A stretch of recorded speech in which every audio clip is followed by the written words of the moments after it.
ఈ కాలంలో అవతల వ్యక్తికి డబ్బు పంపించడం చాలా తేలిక. ఆన్లైన్ లో ట్రాన్స్ఫర్ చేస్తే నిమిషాల్లో చేరిపోతుంది. మరి ఎదుటి వ్యక్తికి అసలు బ్యాంక్ అకౌంటే లేకపోతే మీరు పంపాలనుకున్న డబ్బు చేరుతుందా? ఖచ్చితంగా చేరుతుంది. అకౌంట్ లేకపోయినా, ఏటీఎం లేకపోయినా డబ్బు డ్రా చేసుకోవచ్చు. అదెలాగంటారా?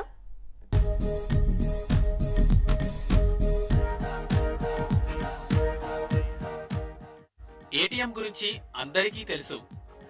మనకో అకౌంట్ ఉంటుంది, బ్యాంక్ కార్డు ఇస్తుంది కాబట్టి డబ్బు డ్రా చేసుకుంటాం. ఇక్కడే కార్డ్లెస్ విత్డ్రా ఏటీఎంలు కూడా ఉన్నాయి. ఇందులోంచి డబ్బులు తీసుకోవడానికి ఏటీఎం కార్డు అక్కర్లేదు. అంతెందుకు, ఏ బ్యాంకులోనూ అకౌంట్ ఉండాల్సిన అవసరం కూడా లేదు. ఇప్పుడు చాలా బ్యాంకులు ఈ ఫెసిలిటీని ప్రారంభించాయి. ఈ ప్రాసెస్ చాలా సింపుల్. కేవలం ఫోన్ నంబర్ ఉంటే చాలు, మనీ ట్రాన్స్ఫర్ చేయొచ్చు లేదా డబ్బు అందుకోవచ్చు.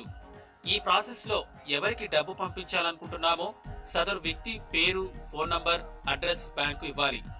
బ్యాంక్ నుంచి అనుమతి వచ్చాక మీ సెల్ ఫోన్ కు ఓ కోడ్ వస్తుంది.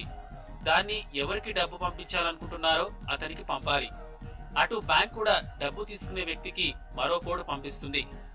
ఈ రెండింటిని తీసుకుని డెబిట్ కార్డుతో పని లేని ఏటీఎం సెంటర్ కు వెళ్ళాలి. బ్యాంకులు పంపిన కోడ్స్ తో పాటు ఫోన్ నంబర్ ఎంటర్ చేస్తే చాలు. ఎదుటి వ్యక్తి ఎంత డబ్బు పంపాడో అది మీ చేతిలో ఉంటుంది. ఇందుకోసం ప్రతి ట్రాన్సాక్షన్ కు ₹25 ఛార్జ్ చేస్తున్నాయి బ్యాంకులు.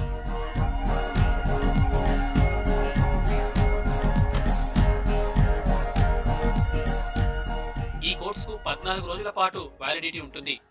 ఒకవేళ ఈ కోడ్ ద్వారా డబ్బు పంపినా ఎదుటి వ్యక్తి తీసుకోకపోతే మళ్లీ పంపిన వాళ్ళ ఖాతాలోకి చేరిపోతుంది. కాకపోతే ట్రాన్సాక్షన్ ఛార్జీలు కట్ అవుతాయి. ఇటువంటి లావాదేవీలకు కొన్ని షరతులు కూడా ఉన్నాయి. ప్రతి ట్రాన్సాక్షన్ లో 5,000 లేదా 10,000 పంపించుకోవచ్చు. అంటే ఏటీఎం కార్డు లేకపోయినా, తీసుకెళ్లకపోయినా డబ్బు అందుకోవచ్చన్నమాట.